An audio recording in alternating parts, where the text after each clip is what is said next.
ВМРО ДПМН повторно е фатено со рацете во медот, пренаменувајќи пари наменети за реконструкција на покривот на Штипската гимназија за изградба на фонтана, не само што не е дел од гимназијата, туку веќе и беше изградена, обвинија денес на пресконференција од СДСМ.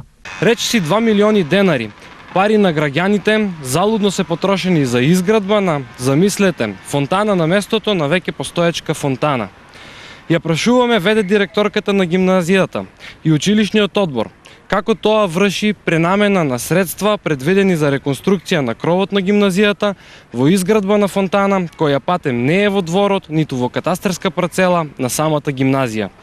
Дали наместо во енергетско ефикасна фасада или во училишни помагала, власта гради нешто што веќе беше уредено.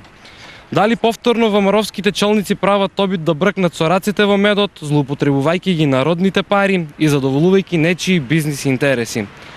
Логиката да се трошат народни пари за поставување фонтана на местото на веќе постоечка фонтана е разбирлива само од аспект на тендерски бизниси на ВМРО-вските шерифи и градоначалникот Јорданов. Уште една деструктивна и промашена пресконференција на Социјалдемократскиот сојуз е денешната.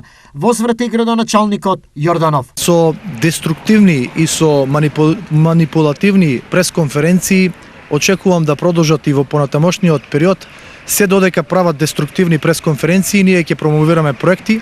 Колку повеќе направат деструктивни и манипулативни пресконференции, ние толку повеќе проекти ќе реализираме, на крајот од денот јавноста ќе цени. Ја користам оваа прилика исто така да запрашам, со оглед на тоа што лицето кое што ја читаше оваа пресконференција е директор на архивот во Штип, па да запрашам дали не е на работното место и дали се грижи за неговата институција.